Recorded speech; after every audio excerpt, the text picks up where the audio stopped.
partager avec vous. En fait, quand on dit donner une conférence, c'est beaucoup plus partager avec mes semblables, mes sœurs et frères humains, ce qui me préoccupe et ce qui me préoccupe depuis longtemps, puisque je suis quand même depuis presque une cinquantaine d'années engagé dans une voie qui a été une voie de protestation, hein, quelque part, et qui a en quelque sorte anticipé depuis longtemps sur comment allait évoluer la société. Et aujourd'hui, malheureusement, on est témoin d'une société qui en fait ne sait pas où elle va, mais elle y va. Et on y va avec d'autant plus d'obstination qu'évidemment, aujourd'hui, on est dans une impasse qui s'est déclarée.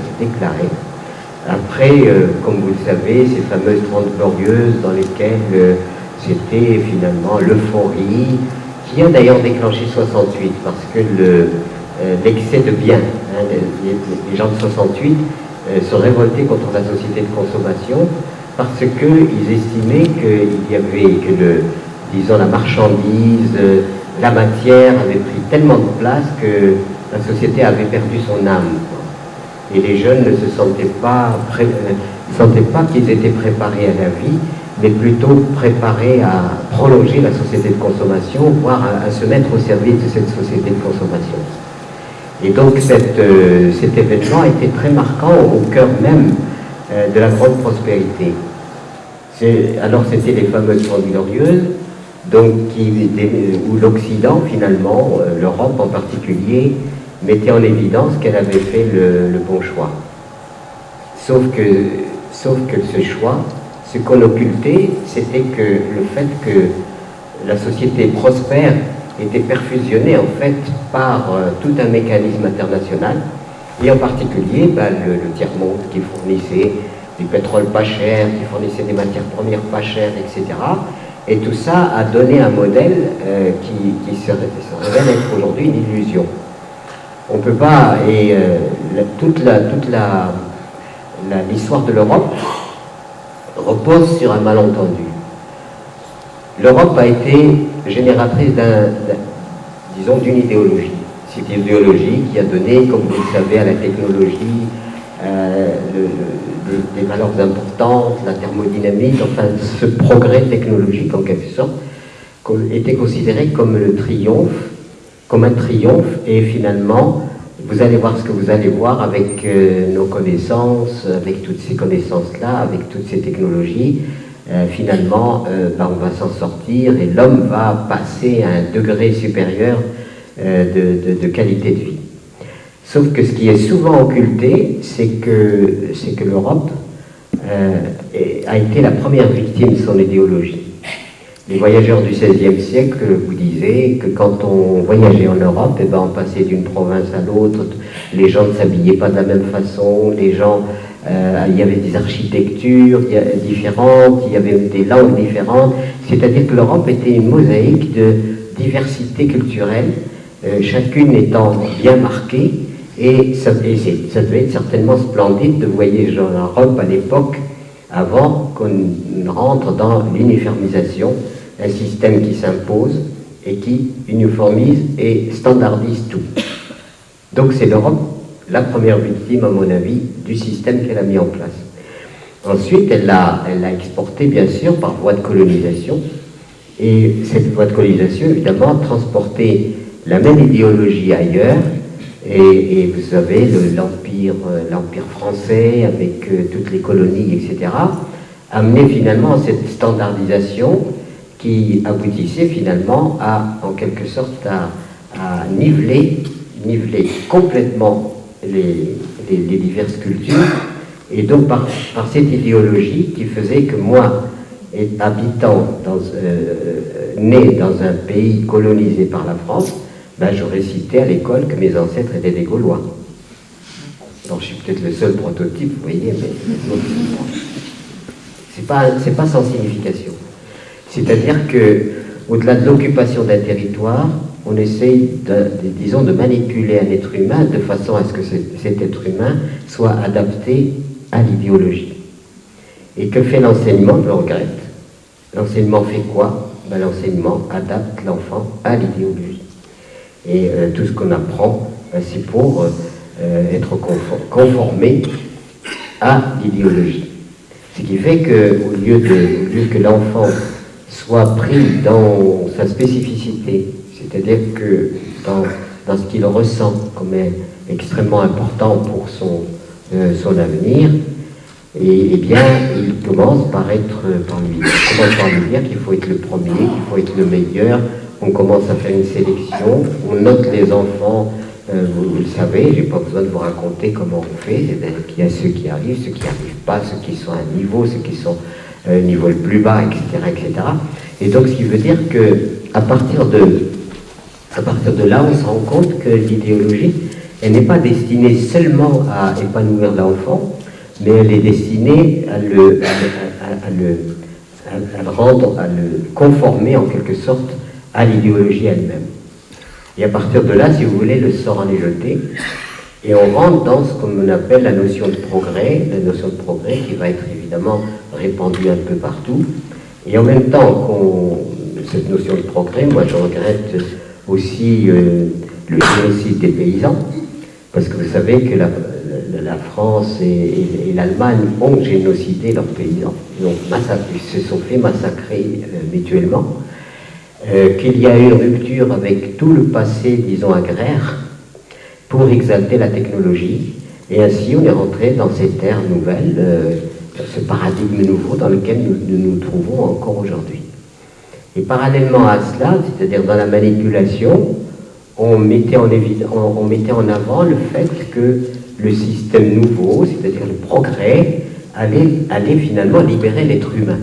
Enfin, l'être humain ne va plus être subordonné à la nature, subordonné à des critères qui ne sont pas ceux qu'il maîtrise. Il va enfin tout maîtriser, mais il va être en même temps libéré. Voilà. C'était ça au point de vue de l'idéologie. Et quelque temps, je me suis amusé à me dire, mais finalement, cette question de la libération de l'être humain, est-ce qu'elle est réelle ou pas? Ou est-ce que l'homme est libéré? Disons, il y a une concentration urbaine absolument incroyable, c'est-à-dire une fois les paysans éradiqués, et vous savez que des millions de paysans qui ont été tués, donc le monde rural évidemment a été affecté par cette désertification due à la violence. Et ensuite, cette concentration urbaine amène finalement à installer l'être humain dans ce confinement, parce qu'il représente évidemment les individus qui vont promouvoir la nouvelle société. Et on agite constamment avec le progrès, eh bien on va libérer, l'être humain sera libéré. Et je me suis amusé une fois à faire un peu l'itinéraire d'un être humain dans la modernité. Et qu'est-ce que je découvre? Que de la maternelle à l'université, il est enfermé. C'est-à-dire que les jeunes appellent ça le bahut. Ensuite, il y a des casernes, un peu moins maintenant. Et puis ensuite, tout le monde travaille dans des boîtes, des grandes, des petites boîtes. Vous voyez. Même pour s'amuser, on va en boîte. On y va comment? Dans sa caisse, bien sûr. Et puis vous avez la boîte où l'on met les vieux, en attendant la dernière boîte que je vous laisse deviner. Structure moderne, organisation moderne. Donc l'itinéraire de l'être humain dans la société moderne voué entièrement à une idéologie qui est orientée obsessionnellement sur le profit financier, ce qui fait que nous sommes nés pour le produit national brut. C'est pour ça que nous sommes nés. Moi, je ne veux pas être né pour le produit national brut, je regrette. Je ne suis pas né pour ça. Donc c'est ce qui fait qu'on s'est mis en parallèle de la vie. Et du coup, on s'est retrouvé piégé dans un système. Alors moi, je vous dis ce que je pense. Vous pensez absolument ce que vous voulez. Je ne suis pas là en train de vous endoctriner et vous dire voilà la vérité, voilà la non-vérité. Vous avez votre opinion et je la respecte. Si vous estimez que votre vie est bien comme ça, moi je n'ai pas aucune objection d'aucune sorte. Si je vous dis cela, c'est parce que c'est ma propre analyse, et que quand je me suis retrouvé petit enfant du désert, confié suite à la mort de ma mère, confié à un couple de Français ingénieurs et institutrices venant pour exploiter le charbon qu'on avait découvert dans notre territoire, eh bien, à partir de là, il y a eu chambardement de toute notre logique historique. C'est-à-dire qu'on n'avait plus, on ne pouvait plus vivre comme avant, puisque les gens sont devenus des mineurs et qu'ils ont quitté les oasis, ils ont quitté leurs travaux ordinaires pour aller se faire embaucher dans la mine, parce qu'en recevoir un salaire, on avait tellement agité les choses pour recevoir un salaire, et ainsi le grand chambardement de notre système social a amené finalement mon père à me confier à ce couple, une institutrice et un ingénieur. Et à partir de ce moment-là, je me suis trouvé comme arraché sans transition, c'est-à-dire de passer sans transition de la tradition à la modernité, c'est-à-dire sans transition. Et avec ce que représentaient les différences qu'il y avait dans ces deux éléments. C'est-à-dire d'un côté, on me disait il ne faut surtout pas toucher au porc, de l'autre côté, on se régale avec du saucisson.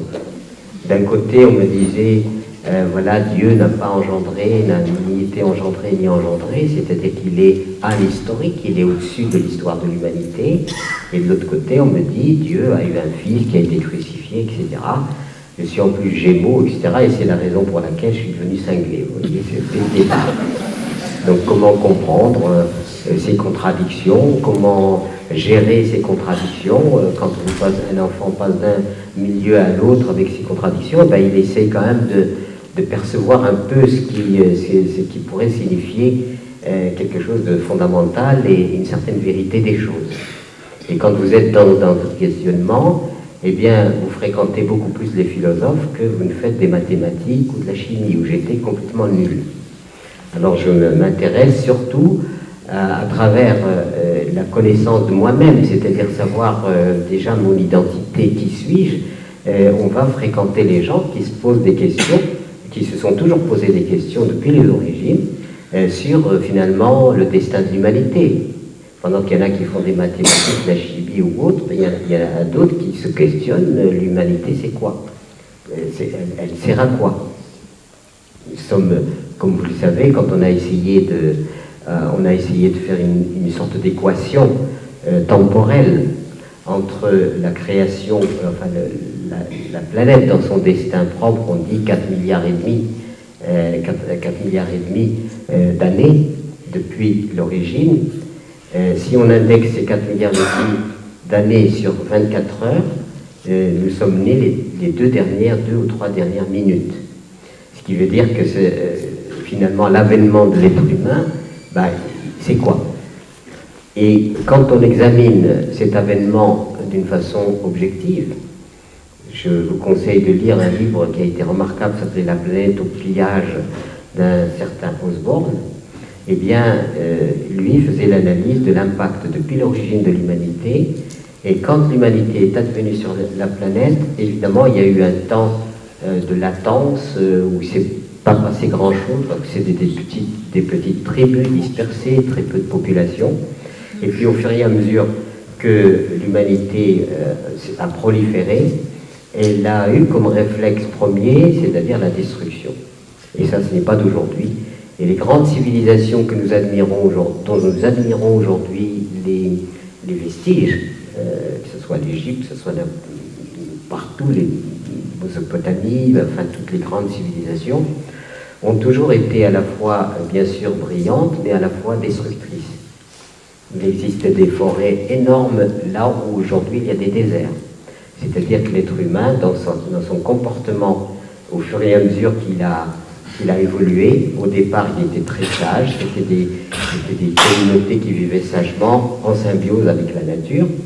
Et ensuite, surtout après l'avènement de l'agriculture qui est arrivé, eh bien, à ce moment-là, le rapport de l'être humain à la nature s'est modifié, puisque à ce moment-là, il n'est pas obligé de courir dans l'espace pour trouver sa nourriture. Eh bien, il met des graines dans la terre. Il a compris qu'en mettant des graines dans la terre, eh bien, ces graines vont pousser et vont le nourrir. Et c'est là l'avènement de l'agriculture qui a donné ses lettres de noblesse à la culture. C'est-à-dire qu'on sort, l'être humain n'est pas subordonné, mais il est capable, enfin, de répondre directement à ses besoins en passant une espèce de pacte avec la vie, avec la terre, Et ce pacte était souvent fondé sur un rapport sacré des choses, avec des grandes cérémonies, Et donc à partir de là, ben, l'homme s'est mis à rentrer dans un processus d'élargissement des espaces cultivés, et donc des boisements, et donc les troupeaux en surnombre, et donc petit à petit, au travers de l'histoire, ben, l'être humain est rentré dans ce processus de destruction. Et nous sommes aujourd'hui dans les mêmes pulsions, c'est-à-dire qu'elles n'ont pas changé, sauf qu'aujourd'hui, ces pulsions sont instrumentalisées. C'est-à-dire que la technologie nous permet aujourd'hui d'avoir des moyens et des outils d'une efficacité terrible, une grande efficacité. Je ne parle pas simplement de l'efficacité guerrière, où nous sommes capables, avec des bombes atomiques, etc., de détruire d'une façon absolument épouvantable, mais aussi les outils. L'autre fois, il y avait un reportage sur l'exploitation forestière dans les grandes forêts tropicales. Ben, j'ai pas pu regarder ça. Tellement c'est barbare, tellement c'est terrible. Un arbre en un quart d'heure, 10 minutes, il est coupé, ébranché, mis par terre, et puis ces machines qui avancent et qui avalent, qui détruisent ces arbres, qui font des couloirs absolument épouvantables. Eh bien, nos pulsions premières n'ont pas changé. Les guerres, vous voyez bien que nous sommes toujours en guerre. Après des siècles et des siècles, nous sommes toujours dans la guerre. Nous avons fait de cette planète magnifique, au lieu de la percevoir enfin comme une magnifique oasis perdue un peu dans l'espace sidéral et astral, comme vraiment un cadeau que le destin nous donne, plus beau cadeau qui soit. C'est quelque chose qui nourrit notre corps, nourrit notre esprit, nourrit notre cœur, tout est offert. Et au lieu de l'apercevoir comme une oasis, on l'aperçoit comme un gisement de ressources qu'il faut épuiser jusqu'au dernier poisson, jusqu'au dernier arbre, etc. Donc nous sommes dans un processus évidemment extrêmement dangereux. Et l'idéologie globalisée, c'est-à-dire aujourd'hui, où finalement le pillage de la planète s'est exacerbé, et avec une fragmentation du système humain, c'est-à-dire en fait la planète est une et indivisible, et l'être humain et les êtres humains devraient être indivisibles aussi. Vous pouvez marier une petite pygmée qui fait 1 mètre, elles sont mignonnes d'ailleurs, quand j'en ai vu, très mignonnes. Vous pouvez marier une petite pygmée à un grand nordique qui feront des enfants. Ça sera peut-être acrobatique, c'est tout. Mais il n'y a pas de problème. Donc l'unité de l'humanité est absolue, c'est-à-dire c'est quelque chose qu'on ne peut pas harmoniser. Et où en sommes-nous aujourd'hui? À nous diviser, à nous massacrer, à massacrer la vie, à détruire la vie. Eh bien tout ça, vraiment, dénote qu'il n'y a pas intelligence chez l'être humain. Si les extraterrestres nous observent, eh bien ils doivent se dire ils sont complètement loufoques. On a des aptitudes, mais on est fou. Comment peut-on observer le comportement global de l'espèce humaine et dire que c'est une espèce intelligente? Non, il n'y a pas d'intelligence. Parce qu'on a confondu en fait ce qu'on appelle l'intelligence avec les aptitudes. Les aptitudes, nous en avons, c'est vrai, beaucoup d'aptitudes. On est capable d'aller vers la Lune, on ne sait pas pourquoi d'ailleurs, mais enfin, il y a tout, on est capable de tout, sauf on peut. Et quand vous avez une humanité qui donne plus d'importance aux prouesses technologiques qu'à résoudre les problèmes humains, ou dans une planète, les gens meurent de faim, c'est une planète qui est riche de tout. Je demande souvent aux gens, prenez un grain de blé, pas OGM, grain de blé, je ne sais pas si ça se fait d'ailleurs, enfin prenez un vrai grain de blé et méditez dessus. Et bien, ce grain de blé, je peux vous assurer qu'il a en lui potentiellement de quoi nourrir l'humanité. C'est absolument prodigieux. Si vous faites l'expérience, un grain de blé, vous le semez, ça vous donne, mettons, même le plus mauvais agriculteur va obtenir quand même 6 ou 7 épis. Chaque épi contenant 40 graines, vous démultipliez et vous voyez la surabondance qui arrive. Si vous faites l'inventaire des ressources planétaires, elles sont absolument gigantesques. Seulement elles sont pillées et dissipées, au lieu d'être... Donc tout cela existe en termes de tout ce qui nous est donné pour que sur cette planète nous ayons la joie d'exister. Et c'est tout à fait le contraire.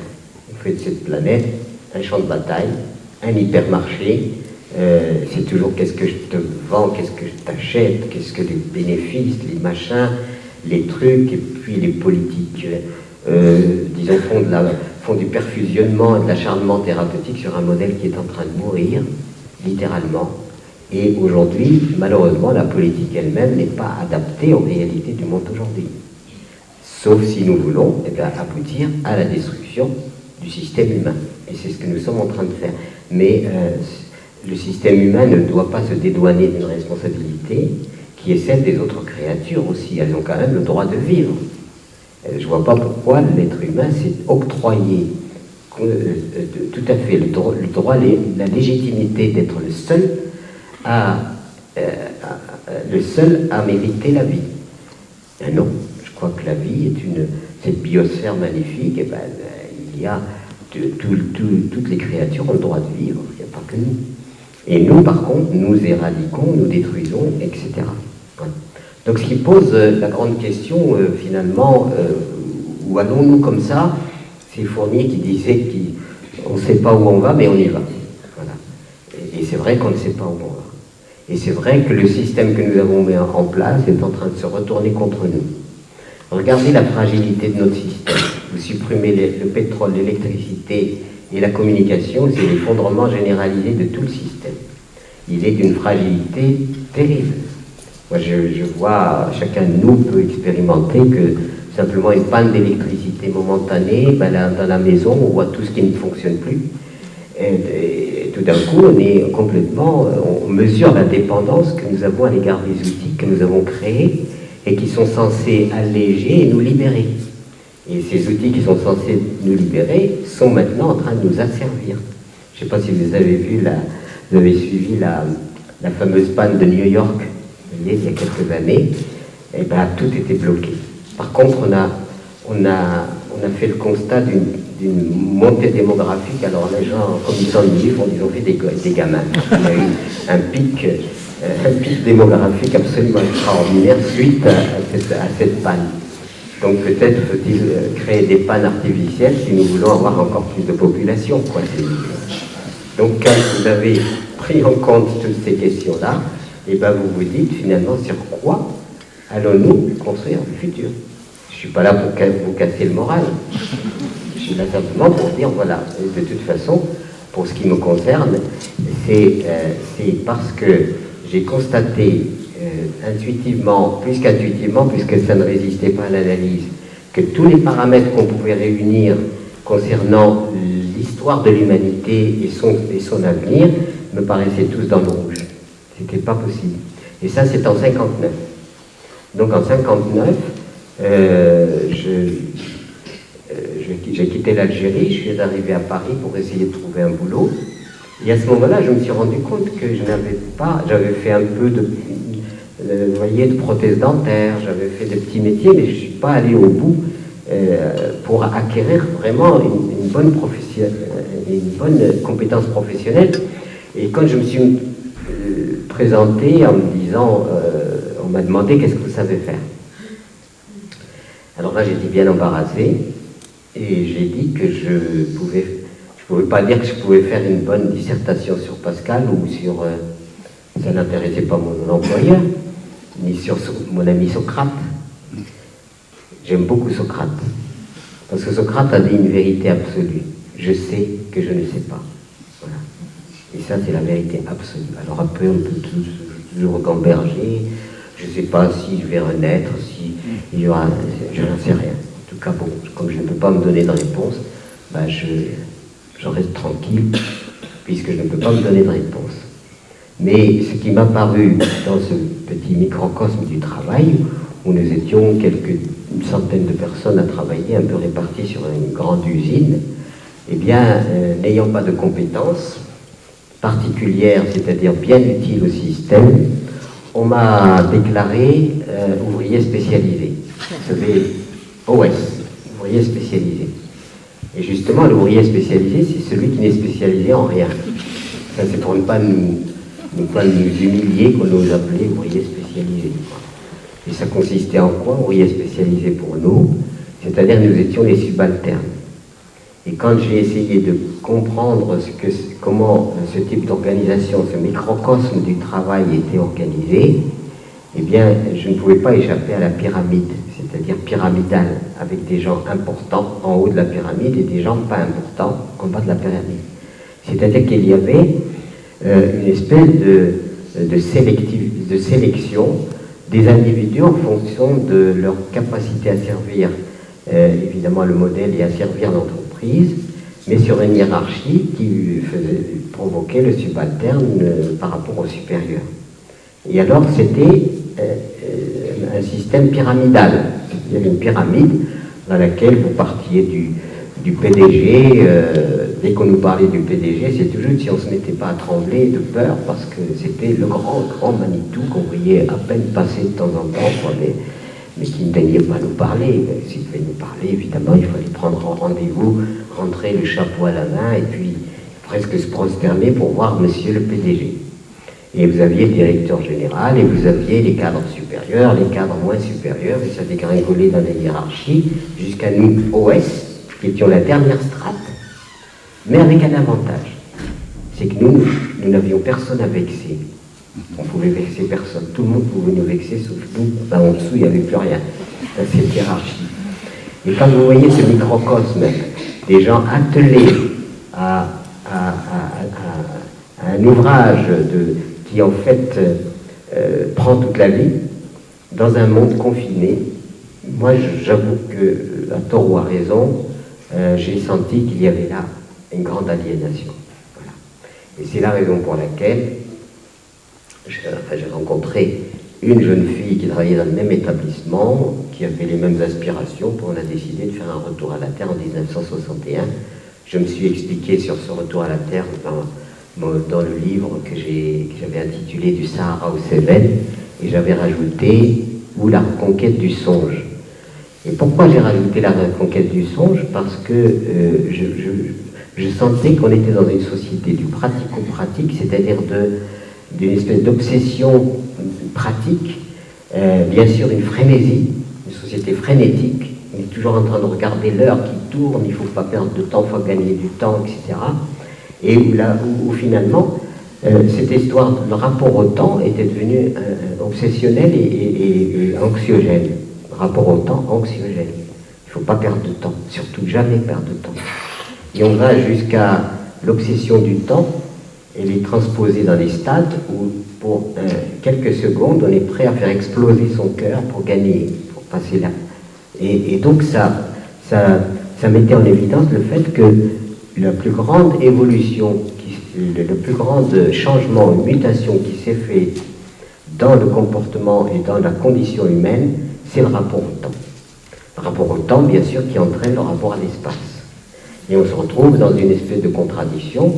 Moi, je suis venu évidemment en voiture, j'ai pollué, j'ai donné de l'essence à, je ne sais pas qui, à Shell ou à Esso, enfin, je ne sais pas quelle compagnie à qui j'ai donné mon argent pour faire tourner ma voiture. Et donc ça veut dire qu'on se retrouve toujours dans cette espèce de contradiction entre finalement un monde auquel on aspire et celui qui nous est imposé fatalement. Donc le retour à la terre a amené la connaissance de l'agriculture que je ne connaissais absolument pas. Et à ce moment-là, grand étonnement, l'agriculture est investie par la chimie. C'est-à-dire l'agriculture est devenue mécanique, chimique, etc. On pollue les sols, on pollue les environnements avec des pesticides, des engrais, etc. Et en tant qu'ouvrier agricole, je rentrais dans ce monde qui m'était inconnu. Et je pensais qu'en ayant fui la ville, en quelque sorte, j'allais retrouver la nature et dans son intégrité, et je retrouve une nature qui est au contraire agressée, polluée, dégradée, etc. Donc c'était vraiment le désespoir. Mais finalement, si. Et un jour, un ami médecin qui nous avait fait connaître le pays vient, parce qu'on discutait beaucoup de ça, et cet ami médecin me disait, j'ai des patients qui sont morts empoisonnés par les pesticides, empoisonnés par le métasystémox, par les organochlorés, phosphorés, etc., etc., et que finalement, c'est comme si les êtres humains étaient rentrés en guerre contre la nature elle-même. Et du coup, ce désespoir m'a pris en me disant, mais non, je suis venu pour être en harmonie avec la nature et non pas pour détruire cette nature. Et un jour, il vient triomphant avec un ouvrage qui s'intitulait La fécondité de la Terre. Peut-être que certains dans la salle l'ont lu. C'est La fécondité de la Terre, c'était un certain Pfeiffer qui rapportait en quelque sorte les pratiques préconisées par Steiner, l'anthroposophie. Vous connaissez l'anthroposophie, je pense. C'est une agriculture, si vous voulez, qui évidemment n'est absolument pas subordonnée à la chimie, mais qui va plutôt aller mobiliser les énergies, y compris cosmiques, terrestres et cosmiques, qui président en quelque sorte à l'évolution de la vie et au maintien et à la pérennité de la vie. Et c'est à ce moment-là que je me suis dit, ben voilà, on retrouve la logique de la vie, parce qu'au lieu d'amener simplement de la chimie, eh bien, on va imiter ce que fait la nature. Et qu'est-ce que fait la nature? Eh bien, la nature, rien ne se crée, rien ne se perce ou se transforme. Et donc, cette formule-là est une formule qui préside fondamentalement à la vie. Il y a donc la terre, le végétal, l'animal, et puis il y a l'être humain. Eh bien, ces quatre pôles, si vous voulez, sont des pôles indissociables. Pour qu'il y ait vie, eh bien, c'est la terre qui nourrit tout le monde. Seulement, si cette terre, vous l'empoisonnez, évidemment, tous les poisons que vous mettez dans la terre, vous les trouvez dans votre corps par le processus même qui a été établi depuis l'origine de la vie et que vous allez falsifier. Et qu'est-ce qui se passe dans la nature? Dans la nature, vous examinez une forêt, les forêts se sont entretenues toutes seules, parce qu'il n'a pas été besoin de les entretenir. Pourquoi? Parce que c'est un exemple très précis où le végétal pousse, il crée des déchets, ces déchets sont recyclés par la nature et réintégrés au sol sous la formule de ce qu'on appelle l'humus. Et l'humus, vous savez, humus, humanité, humidité, c'est la même chose. Donc c'est à partir de ce moment-là, on comprend bien que l'être humain, dans son intervention, dans son rapport à la vie, eh bien, il doit obéir à cette loi et il doit en fait faire de cette loi un véritable art, un art de gouverner la terre.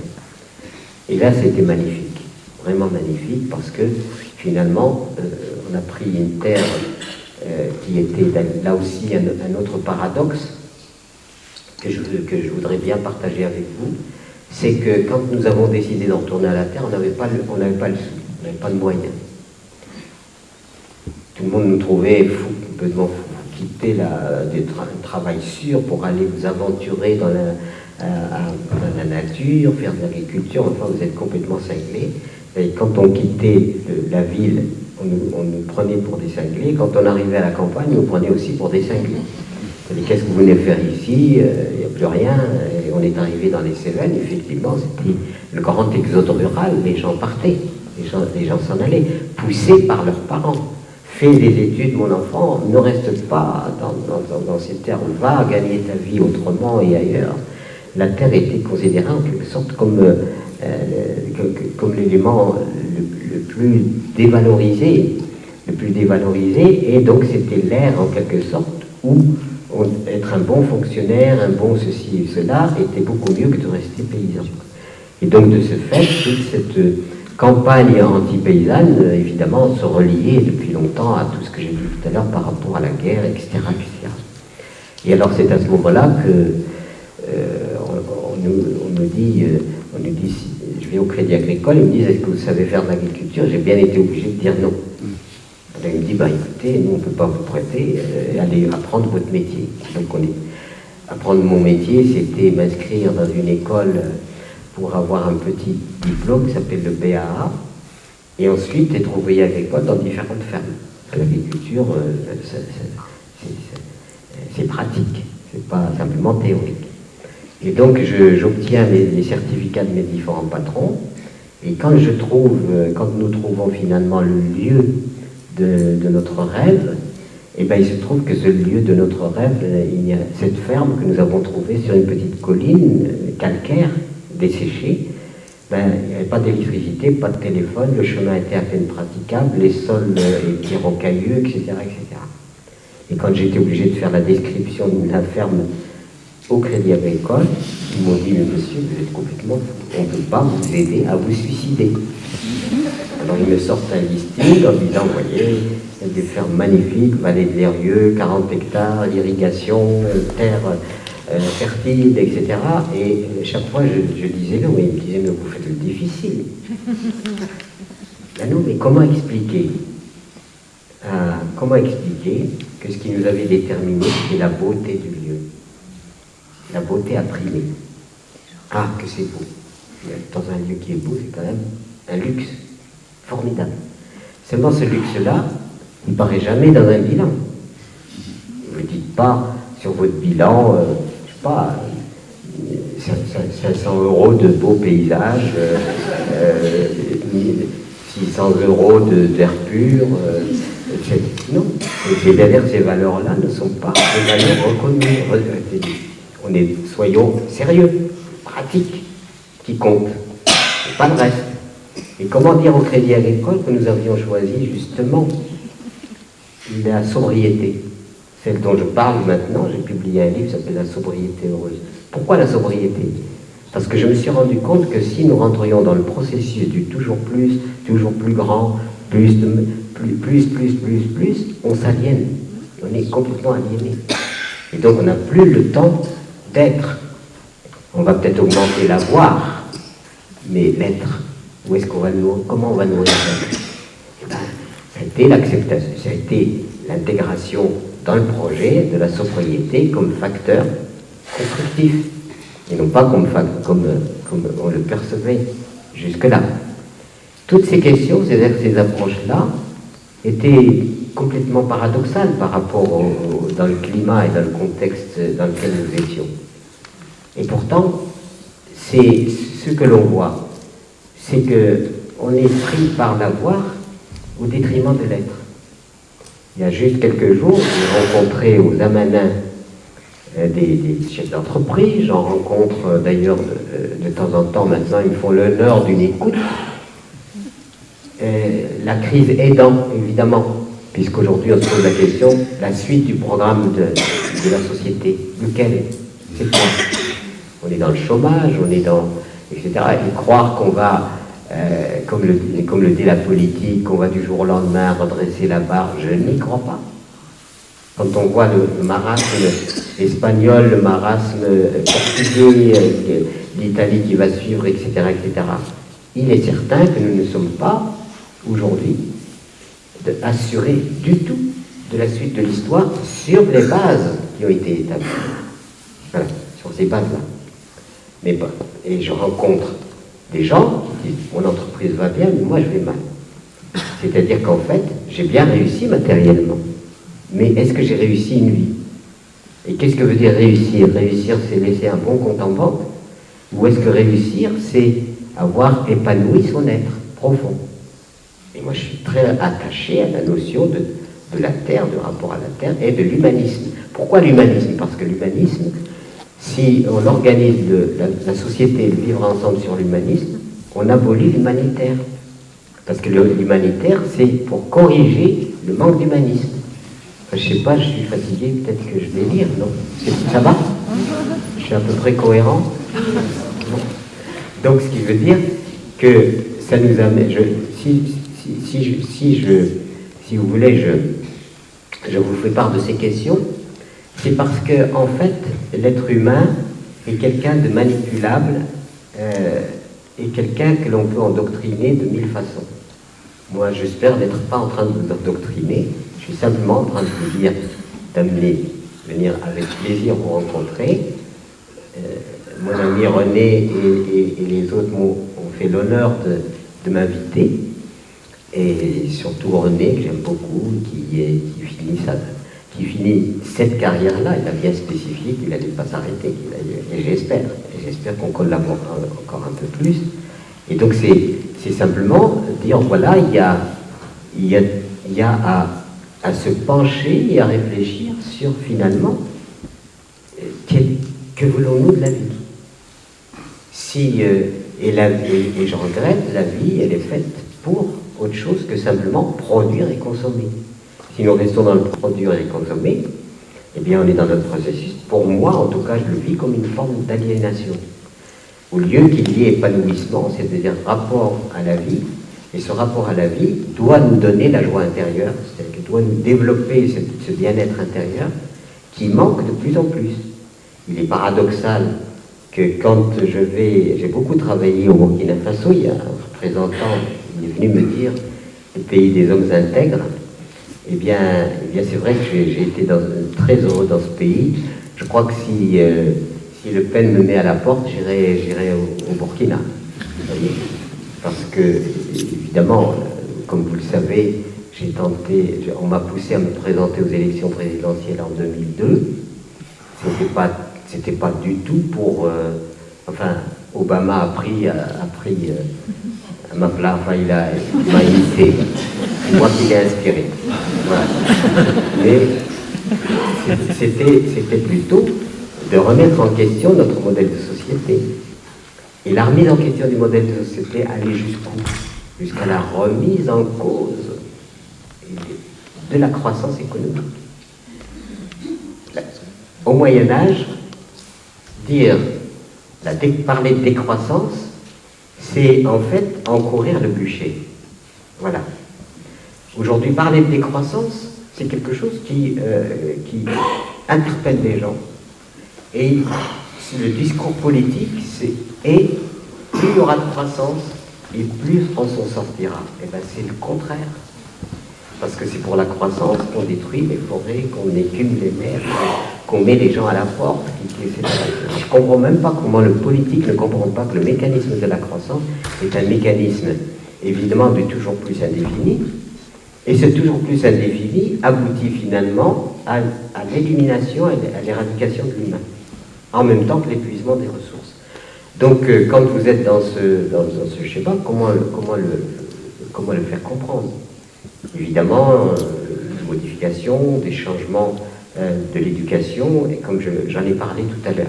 Donc tout le changement, c'était aussi le slogan « Quelle planète laisserons-nous à nos enfants ?» mais aussi « Quels enfants laisserons-nous à la planète ?» Il ne s'agit pas simplement de... Donc, ce qu'on pourrait appeler les deux parties constitutives d'une logique, d'une seule et même logique, c'est-à-dire s'appuyant l'une sur l'autre, doit prendre en compte l'humain et la nature, et non pas le profit illimité. Et nous sommes aujourd'hui complètement dans le profit illimité. Alors, ce qui se passe partout, c'est que le modèle s'essaye d'être entretenu, ce que je parlais d'acharnement thérapeutique, mais ce qui réjouit énormément, c'est que la société civile fait un travail merveilleux. La preuve, aujourd'hui, Colibri, etc. La preuve, c'est que la société civile, librement, invente. C'est devenu une espèce de laboratoire d'expérimentation destiné au futur. Parce que où se construit le futur aujourd'hui, c'est certainement pas dans la sphère politique. Il se construit dans la sphère de la société civile, qui elle-même, par ses innovations, est en train de démontrer qu'un autre monde est possible. Voilà. Et c'est pour ça que le titre, c'était « On peut manger bio et exploiter son prochain ». C'est comme ça, je crois, c'est ce titre-là. Eh bien, il est très significatif parce que on ne peut multiplier les initiatives, les innovations, mais où est le problème finalement de l'humanité? Le problème de l'humanité est dans l'humain lui-même. Et si l'humain ne change pas, la société ne peut pas changer.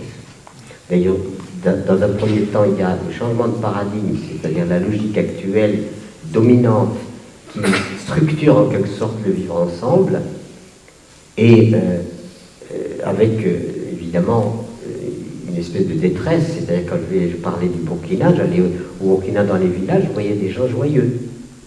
Et je reviens ici, vous devrez être joyeux, si vous observez la consommation d'anxiolytiques, elle est en montée constante. C'est-à-dire qu'il y a un fléau qui est les pays dits prospères, que ce soit américains ou autres, c'est-à-dire l'angoisse, l'anxiété, c'est-à-dire un mal-être relié à la vie. Donc, ça, une fois qu'on a posé cela, on dit, mais est-ce qu'on peut concilier la joie de vivre avec une simplicité? D'où le bouquin Sobriété heureuse que j'ai écrit et qui semble disons, être bien accueilli, comme me l'a dit mon éditeur. Donc aujourd'hui, on arrive à dire, mais finalement, est-ce qu'on ne peut pas construire l'avenir sur toute autre chose, et en particulier sur la puissance de la sobriété ou la puissance de la modération, plutôt que la croissance économique indéfinie qui va amener le désastre de toute l'humanité. Voilà. Alors une fois qu'on a... Si je vous dis tout cela, c'est bien sûr, j'espère être assez cohérent dans mon discours, parce qu'à la fois, la fatigue me fait dire tu es en train de dire n'importe quoi, et puis moi, je donne tout ce que je peux en pensant que je suis logique. Voilà. Et donc, si je suis là ce soir, c'est pas pour ajouter une théorie à une autre, c'est pour témoigner qu'autre chose est possible. Et que la société civile travaille énormément à cette autre chose. Et alors récemment, je me suis trouvé, comme vous le savez, enfin, vous le savez ou vous ne le savez pas, certains, qu'on a créé une multitude de structures, que le colibri, ça a été une proposition que j'avais faite, et ce qu'on n'a pas dit du colibri peut-être, c'est aussi, ce qui est très intéressant, c'est la petite légende sur laquelle on a construit des colibris. Cette légende, elle dit, c'est une légende amérindienne, qui dit qu'un jour, il y a eu un grand incendie de forêt. Tous les animaux étaient atterrés. Bon, complètement démolis, pas le moral, voilà, ils regardaient le désastre, voilà, ils ne pouvaient rien faire. Par contre, le petit colibri, ce tout petit oiseau presque insignifiant, mais très élégant, très digne, avec son long bec, lui, il démissionne pas. Il démissionne pas, qu'est-ce qu'il fait? Il va prendre quelques gouttes d'eau, une goutte d'eau dans son bec, et il vient la jeter sur le feu. Et puis il s'active. À un certain moment, le tatou, énervé, lui dit, colibri, tu ne penses quand même pas que c'est avec ces gouttes d'eau que tu vas éteindre le feu? Et le colibri le regarde bien en face et lui dit, je le sais, mais je fais ma part. Voilà. Et ça m'a paru superbe comme en quelque sorte enseignement, faire sa part. Et parce qu'on est souvent dans la posture, les politiques sont responsables, les ceux-ci sont responsables, à trouver des boucs émissaires partout, ou des responsables partout, alors qu'on oublie que le pouvoir est entre nos mains, à la condition que, évidemment, nous soyons convaincus de notre énergie, convaincus de la pertinence de ce que nous faisons. Et si nous sommes très nombreux à faire peu, puisque nous, au moins au niveau de ce que nous pouvons faire, on bouleverse la société. Pour ça, je dis, le politique maintenant doit s'infiltrer dans les actes. Si vous avez un jardin, cultivez-le. Mais cultiver le jardin, c'est pas simplement pour manger. C'est un acte politique, c'est un acte de résistance. Moi, j'ai toujours voulu amener la résistance par la bêche, vous voyez, quelque chose, lancer un mouvement, la résistance par la bêche. Voilà. Et qu'est-ce qui se passe quand vous cultivez votre jardin? Eh bien, vous ne dépendez pas des lobbies qui transportent du nord au sud de la nourriture et qui rendent dépendant tout le monde. Aujourd'hui, il y a un espèce de drame et de tragédie qui est en train de se préparer sur l'alimentation humaine globale et planétaire. Il y a déjà les gens qui meurent de faim. Vous savez qu'il y a plus d'1 milliard d'êtres humains qui sont en difficulté simplement de survie alimentaire. Vous en avez qui survivent à peine, etc. Et puis de l'autre côté, vous avez ceux qui mangent tellement qu'on est malade. Genre, je fais partie. Je suis frugal. Pour ce qui me concerne, j'ai pas grand-chose à nourrir. Mes 52 kilos, je les entretiens très bien. Donc, j'ai pas besoin de me baffrer, d'aller plus au-delà de ce qui est nécessaire. Sauf qu'on voit bien qu'il y a quand même une asymétrie entre, d'un côté, une nourriture surabondante qui nourrit même les poubelles, qui est jetée, etc. Et de l'autre côté, des êtres qui n'ont pas accès ni à l'eau potable, ni à un morceau de pain. C'est quand même une injustice absolument incroyable. Et ça devrait être inscrit dans les priorités de l'humanité, plutôt que de construire des armes de plus en plus perfectionnées pour détruire. Et donc, ça veut dire qu'aujourd'hui, de par les crises successives, la planète tout entière est en effervescence. Avec évidemment des quiproquos. Les Chinois veulent vivre comme les Occidentaux. Mais les Occidentaux ont vécu d'une façon abondante parce qu'ils avaient des colonies. Si on colonise, jamais la prospérité occidentale n'aurait atteint ce niveau.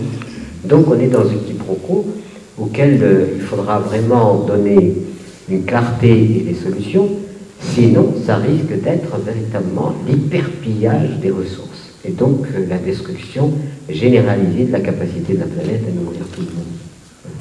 Et donc c'est pour cela que l'agroécologie que je pratique, par exemple, c'est chaque fois que je forme, et j'en ai formé beaucoup au Burkina, vous avez peut-être entendu parler de tout ce qui a été fait, les centres de formation, etc., jusqu'au moment où mon ami Thomas Sankara me dit il faut maintenant généraliser l'agroécologie au pays parce que pourquoi avec l'agroécologie, on soigne la terre, on se nourrit en quantité, en qualité,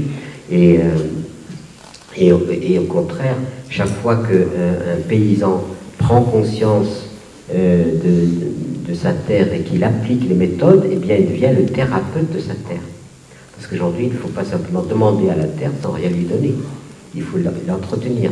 Et donc multiplier en quelque sorte les sensibilités, les gens reliés à cette terre, non pas seulement pour s'en nourrir, mais aussi pour en prendre soin et la transmettre vivante aux générations futures. Et aujourd'hui, on est en train de préparer le scénario global de la planète prépare à une famine généralisée. Sans compter évidemment ceux qui ont faim. Mais on croit que nous sommes à l'abri, et pas du tout. Quand vous voyez que 60% des semences ont disparu, je suis vice-président de Cocopelli, c'est pas pour rien, on voudrait quand même une résistance. Et là, on voudrait lancer un mouvement des femmes semencières.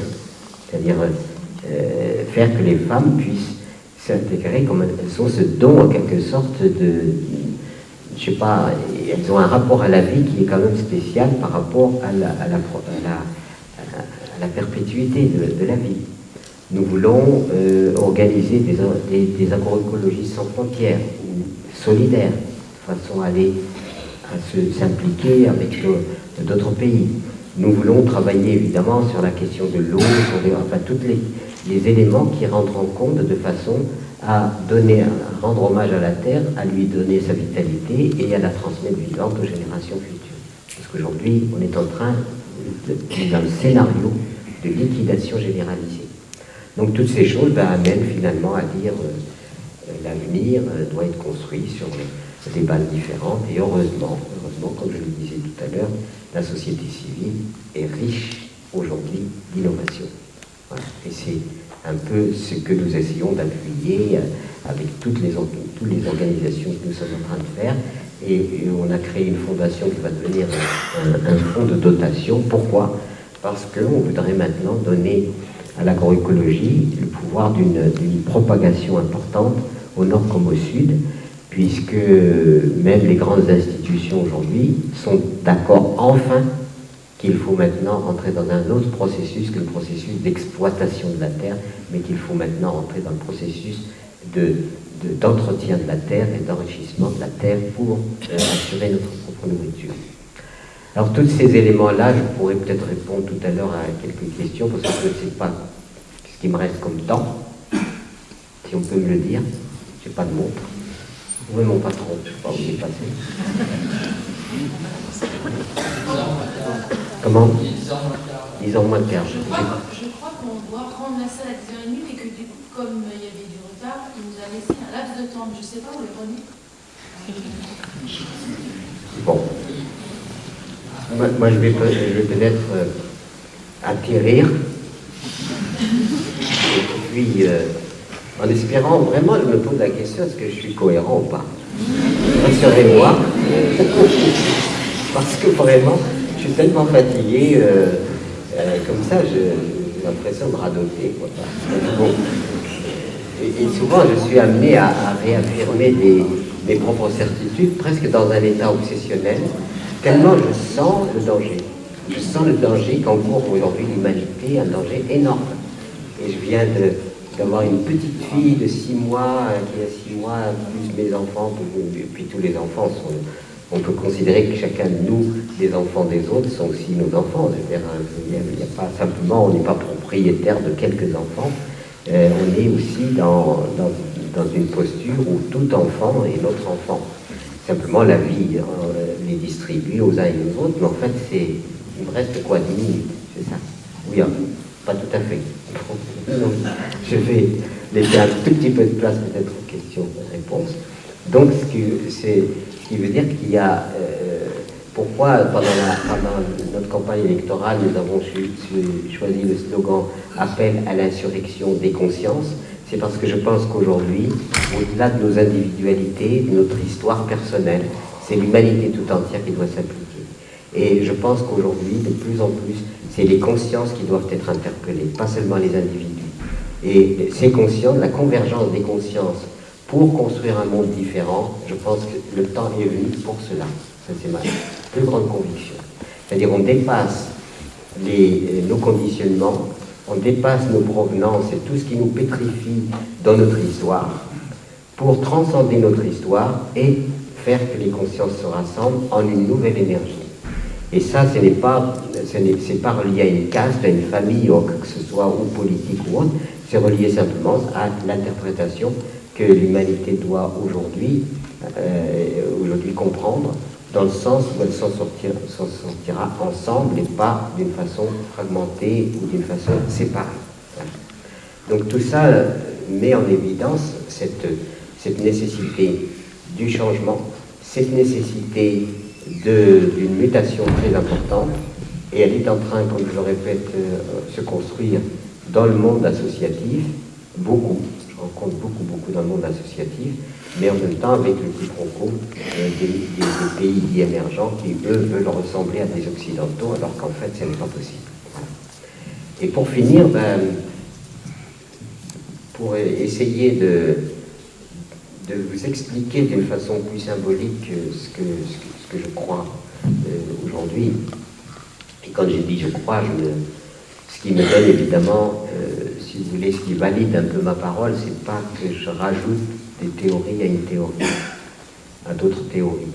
C'est-à-dire qu'en même temps qu'on avance sur la base théorique des choses, où on essaye, comme je le fais ce soir, de dialoguer avec vous, d'échanger avec vous, donc en conscience, fraternellement et en amour, hein, en affection, il y a à incarner aussi les choses. Parce que le monde nous demande aussi des preuves et demande à ce que on le structure, parce que nous sommes aussi des êtres de chair, des êtres qui vivent sur cette planète. Comment structurer cette planète? C'est nos deux préoccupations, ce qui a fait que, en plus des structures, vous avez entendu parler des amanins, je pense. Donc on a créé dans la Drôme. Malheureusement, Michel Valentin vient de nous quitter et jeune, 55 ans, c'est quand même jeune. Et qui était Michel Valentin? C'était aussi une conscience. Un jour, un ami médecin me dit, il y a un chef d'entreprise qui s'est enrichi, qui a gagné de l'argent, qui a fait de bonnes affaires, etc., voudrait te rencontrer. Je dis, mais pourquoi il veut me rencontrer? Peut-être, alors moi, dans mon petit fort intérieur, je me suis dit, peut-être qu'ils vont me donner des sous pour, mais comme j'ai appelé au secours un peu aux gens, peut-être qu'il a entendu, il va me donner des sous pour mes actions, pas pour moi, j'assume ma propre existence, et celle de ma famille. Et je suis allé un peu dans cette posture, et voilà que, grande surprise, je vois un homme qui me dit, gagner de l'argent, je sais faire. Je peux encore gagner, démultiplier, j'ai beaucoup d'idées pour gagner de l'argent. Seulement j'en ai marre de gagner de l'argent pour gagner de l'argent. Et aujourd'hui, c'est ce que je disais tout à l'heure, certes je réussis, mais moi je ne suis pas bien. Je ne suis pas heureux. Voilà. Et que faire? Alors je dis, voilà, moi voilà où j'en suis, c'est-à-dire qu'aujourd'hui, je continue, disons, à échanger avec mes semblables, et on continue aussi à structurer. Il y a eu le CIEPAD, il y a eu Gorom Gorom au nord du Burkina, où on a créé le premier centre de formation à l'agroécologie. Aujourd'hui, quand je demande à mes élèves, mes anciens élèves, combien vous estimez le nombre de paysans qui au moins pratiquent la fertilisation organique, qui les compostent, remettent de l'humus, etc., ils me disent il y a au moins 100 000 paysans. Je leur dis, vous êtes sûr? Ils me disent oui, il y a 100 000 paysans. Autre anecdote, je suis allé en Palestine et j'ai travaillé dans ce qu'ils appelaient les territoires occupés, parce qu'on venait de créer une structure qui s'appelait le CIEPAD, Carrefour international d'échange de pratiques appliquées. Et comme mission, on m'avait demandé,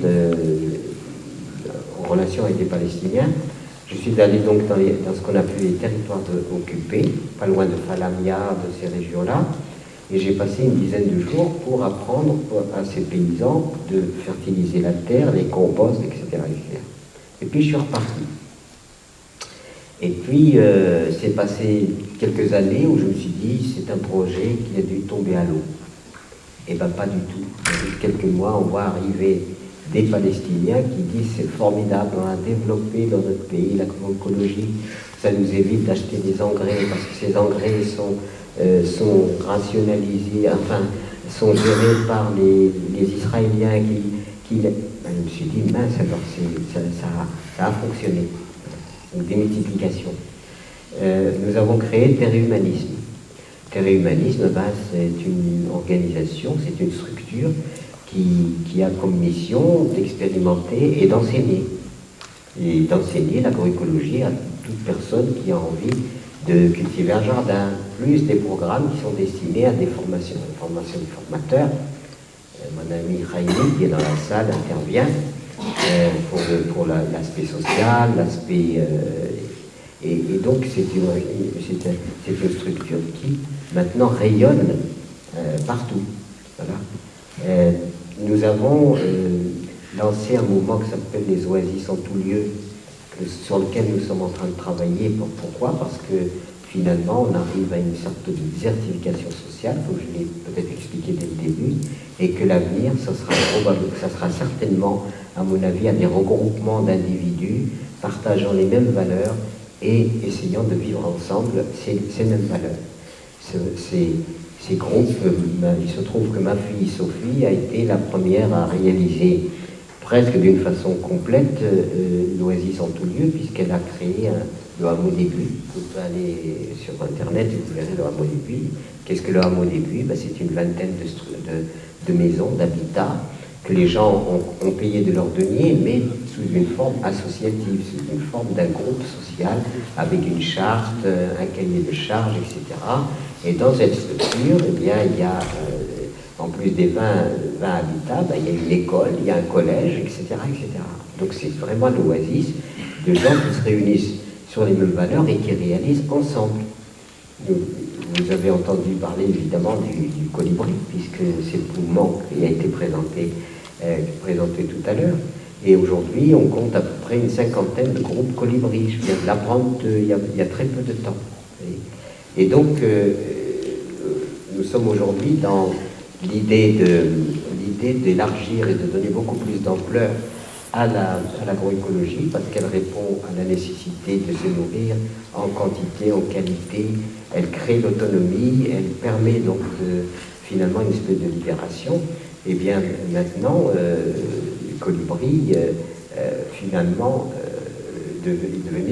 multiplie les groupes colibri. C'est-à-dire que les gens se rassemblent en conscience pour être ensemble et pour œuvrer ensemble. Donc toutes ces structures, y compris au Maroc aussi, y compris donc tout cela, participe, si vous voulez, à tout un travail qui rentre dans l'idée du changement de paradigme. Mais le problème aujourd'hui, le plus difficile pour ces groupes humains, c'est en fait l'humain lui-même. Donc tout le travail qui se fait aussi, par exemple là, au hameau d'Aiguille, ben, c'est un travail sur comment vivre ensemble en paix. Comment finalement avoir une vie sociale paisible, une vie sociale fraternelle, constructive, etc. Parce que finalement, j'ai beaucoup vu des structures bien organisées en termes matériels, mais voler en éclats parce que les gens ne s'entendent pas. Et aujourd'hui, le gros problème du changement de l'humanité, c'est l'humanité elle-même. C'est pour ça qu'il faut que nous considérions notre changement personnel comme indispensable à la construction du monde futur. D'où le titre de la conférence, on peut manger bio, enfin je ne sais plus comment on a dit, mais enfin on peut manger bio et respecter son prochain. C'est pas incompatible. Donc ce qui veut dire que ce n'est pas parce qu'on va multiplier les alternatives que la société va changer si l'être humain ne change pas lui-même et que si sa posture personnelle n'est pas conforme à cette nécessité du changement et de vivre ensemble. Il faut quand même instaurer sur cette planète un peu plus de paix, un peu plus de fraternité, de coopération, parce que l'humanité ne s'en sortira pas, chacun ne s'en sortira pas tout seul. C'est absolument indispensable. Donc voilà, ce sont nos convictions. Et heureusement pour nous, ces convictions, comme on ne se contente pas simplement de les énoncer, mais que nous essayons de les incarner, eh bien, ça nous permet quand même de constater qu'il y a une évolution qui se fait et que beaucoup de gens se mobilisent de plus en plus. Il faut réorganiser tout ça de façon à ce que ça puisse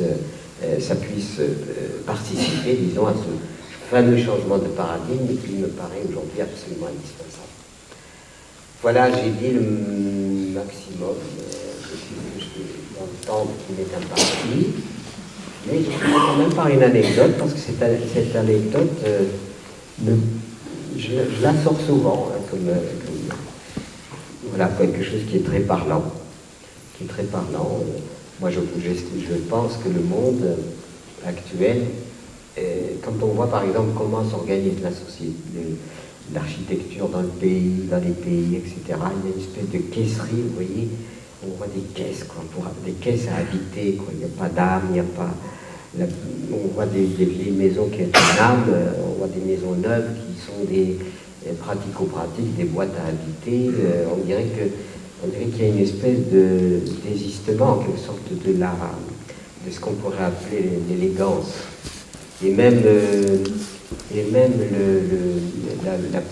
disons, le parti politique écologique.